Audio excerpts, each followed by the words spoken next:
श्री राम जय राम जय जय राम। श्री राम जय राम जय जय राम। श्री राम जय राम जय जय राम। श्री राम जय राम जय जय राम। बोलिए सियावर रामचंद्र भगवान की जय। पवन सुत हनुमान की जय। उमापति महादेव की जय। सब संतन की जय, सब भक्तन की जय। सच्चियाँ जोता वाली माता तेरी सदा ही जय। बोल सनातन धर्म की जय। सद्गुरुदेव महाराज की जय। नमो पार्वती पते हर हर महादेव। आदरणीय श्रोतागणों, मानस चिंतन चैनल पर आप सभी का स्वागत है। पिछली चर्चा में आप प्रताप भान राजा और जो है कपटी मुनि एकतन की चर्चा श्रवण कर रहे थे।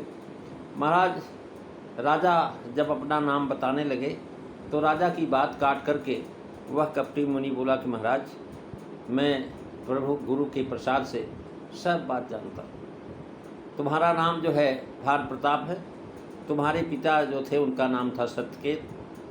ये सब मैं गुरु के प्रसाद से मैं जानता हूँ राजा, लेकिन मैं कहता नहीं हूँ, क्योंकि कहने सुनने से अपने भजन में अकाज होता है।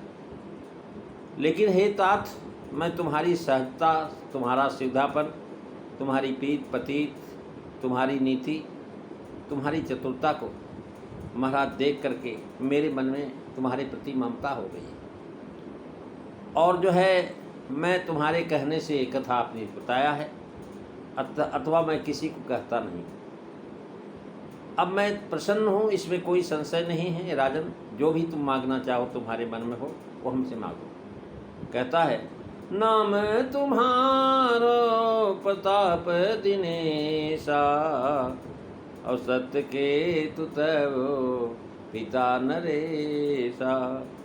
गुरु प्रसाद सब जानिय राजा, और कहिए नयापन जानिय काजा। देखितात तव सहज सुधाई, प्रीति पतीति नित निपुनाई। उपजी परी मम तामन मोरे, कहूँ कथा निज पूछे तोरे। अब मैं प्रसन्न संशय नहीं, माग जो भूप भाव मन माही। मंगल भवन अमंगल हारी, द्रवौ सुदशरथो अजीर बिहारी। श्री राम जय राम जय जय राम। श्री राम जय राम जय जय राम। महाराज वो कपटी मुनि कहने लगा कि तुम्हारे पिताजी का नाम जो सत्यकेतु है, तुम्हारा नाम प्रताप भान है। और कपटी मुनि को प्रणाम करते समय राजा ने पिता का नाम नहीं लिया, अपना नाम भी नहीं बताया, लेकिन इसने अपनी सिद्धता दिखाने के लिए, सर्वज्ञता का पूर्ण विश्वास दिलाने के लिए दोनों का नाम खोल दिया।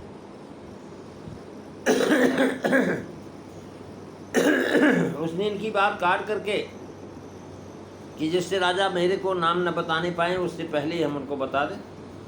महाराज उसने बताया कि सब पदार्थों की प्राप्ति तपोबल से होती है।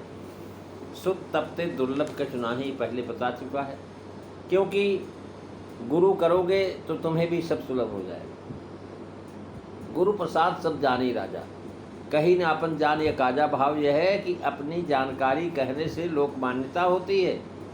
पहले भी कह दिया, लोक मान्यता अनल सम तप कर कानन दाव, अतएव नहीं कहते। तात्पर्य कि हम अपने को छिपाए रखते हैं, क्योंकि सब विद कुशल कुबेश बनाए।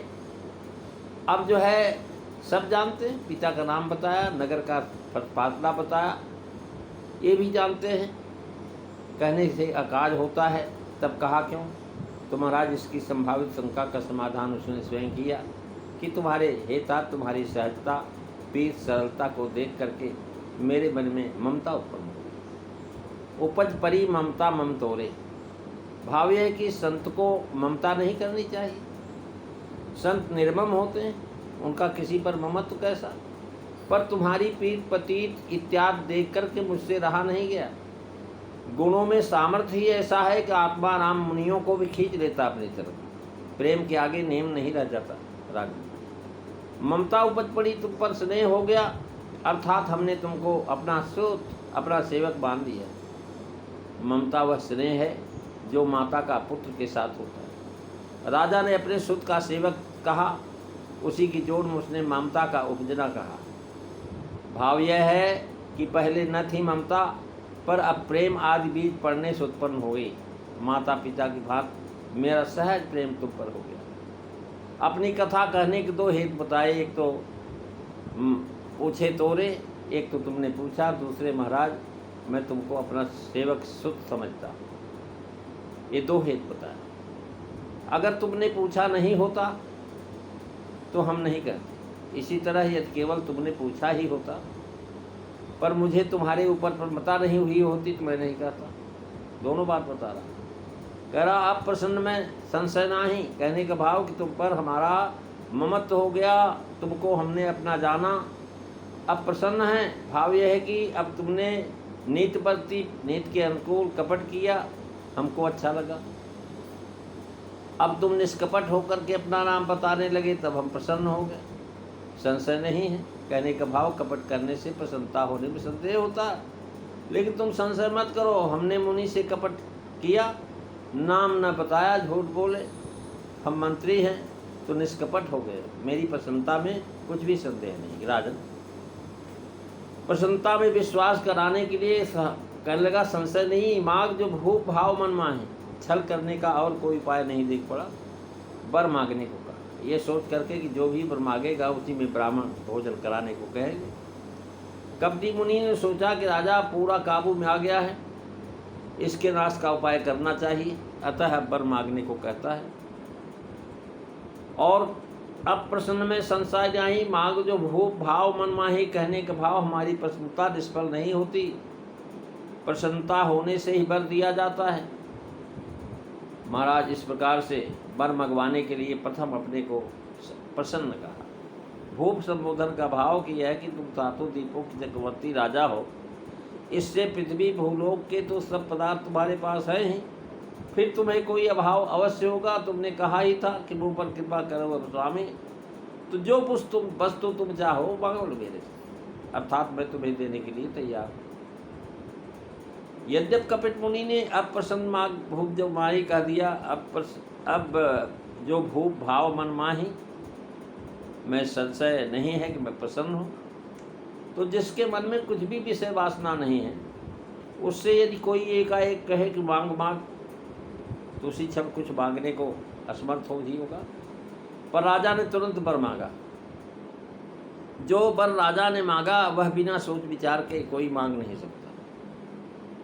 सुतीक्षण जी महाराज, भगवान ने उनसे कहा भाई मांगो। उन्होंने कहा महाराज मैं मांगा नहीं, मुझे पता नहीं क्या मांगना चाहिए क्या नहीं मांगना चाहिए। तो मुनि ने कहा कि मुनि कह मैं वर पहुन जाचा और समझने पड़े झूठ का साचा, मैं वरदान कभी मांगा नहीं, मुझे ये पता नहीं कि झूठा है कि सच्चा है। और प्रताप भान क्या मांगा? अब देखिए, वो जानता था कि भाई ये बता रहा जब आज सृष्टि हुई तब से पैदा हुआ हो, तो इसका मतलब जब से पैदा हुआ अभी तक ये शरीर धर बदला नहीं, तो इससे यही मांगना अच्छा रहेगा। और जो महाराज चार पदार्थ तो है ही हमारे पास, भक्ति का नाम भी नहीं लिया, भक्ति का स्मरण भी नहीं हुआ। इस पर सिद्ध हुआ कि प्रताप भानु को ऐश्वर्य की लालसा थी, इसलिए उसने पिता के राज देने पर नहीं किया, और सम्राट होने पर भी अधिक ऐश्वर्य की लालसा उसके हृदय में गुप्त दृष्टि से बसी हुई थी। वह निष्काम कर्म वासुदेव को अर्पित करता था, मानो अहंकार है ही नहीं उसके अंदर, ऐश्वर्य की लालसा नहीं, उसमें भक्ति का पूरा अभाव था। अब एक मांग जो भूप भाव मनमा ही, ये उसके भीतर की इच्छा जानना चाहता है कि भीतर क्या भाव है। अगर इसके अंदर कोई इच्छा होगी तो मांगेगा। अब भीतरी इच्छा ही महाराज कमजोरी है, उसी की पूर्ति के लिए आदमी अंधा हो जाता है। धूर्त लोग जो हैं ये सदा उसके जानने की चेष्टा करते हैं, क्योंकि उसे जान लेने पर ठगने में बड़ी सुविधा होती है कि ठग लिया जाता है।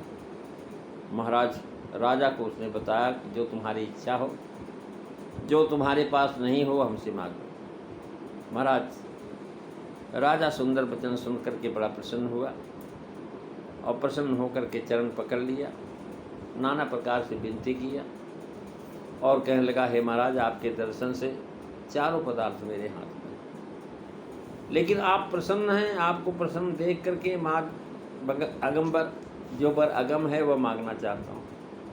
महाराज देखिए, जो संसार में अगम है उसको मांगना ही तो महाराज मूर्खता है। जब आपको पता है कि अगम है तो महाराज अगम जो है उसको मांगने की ज़रूरत नहीं होती, लेकिन फिर भी मांगेगा। क्या मांगेगा ये सब चर्चा आप अगली कथा में सुनेंगे। आज बस इतना ही। बोलिए सियावर रामचंद्र भगवान की जय। श्री राम जय राम जय जय राम। श्री राम जय राम जय जय राम। श्री राम जय राम जय जय राम। बोलिए सियावर रामचंद्र भगवान की जय। जय सीताराम सभी को।